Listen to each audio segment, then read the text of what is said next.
Welcome to NMAX civil Muthukani. இந்த வீடியோவில் நம்ம பார்க்க போகிறது இன்ட்ரடக்ஷன் டு ட்ரிக்னாமெட்ரிக்கு ஐடென்டிட்டிஸ் கண்டுபிடிக்க போகிறோம்.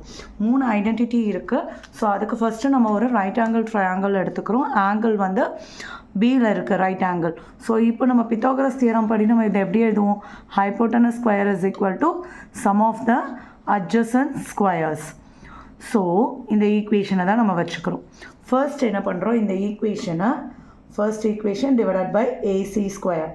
So AC square divided by AC square is equal to AB square divided by AC square plus BC square divided by AC square. So இது 1 ஆயிடும்.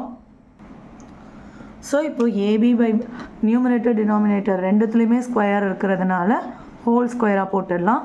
திரும்ப BC by AC ஹோல் ஸ்கொயராக போட்டுடலாம். So இது என்னது? AB by BC cos square A square இருக்குல்ல, அதனால் cos square A. இது என்னது? sin square A is equal to 1. இதுதான் நம்மளோட ஃபர்ஸ்ட் ஐடென்டிட்டி. செகண்ட் ஐடென்டிட்டி கண்டுபிடிக்கிறதுக்கு ஃபர்ஸ்ட் ஈக்குவேஷனை AB ஸ்கொயரால் டிவைட் பண்ணுறோம். AC square by AB square, AB square by AB square, BC square by AB square. இது எப்படியும் 1 ஆகிடும். ஸோ இதையும் நம்ம அதே மாதிரி AC by AB the whole ஸ்கொயர்னு போட்டுடலாம். Next BC by AB the whole ஸ்கொயர்னு போட்டுடலாம்.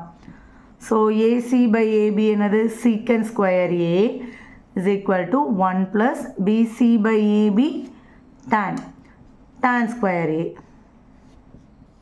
ஓகே, நெக்ஸ்ட் நம்மளோட தேர்ட் ஐடென்டிட்டி கண்டுபிடிக்கிறதுக்கு மீதி இருக்கிற BC ஸ்கொயரால் டிவைட் பண்ணிடலாம். ஸோ AC ஸ்கொயர், அதாவது first equation divided by BC square. So AC square divided by BC square is equal to AB square divided by BC square plus BC square divided by BC square. So இந்த இடம் 1 இருக்கும். இதை நம்ம அதே மாதிரி common ஸ்கொயராக மேலே எழுதிடலாம்.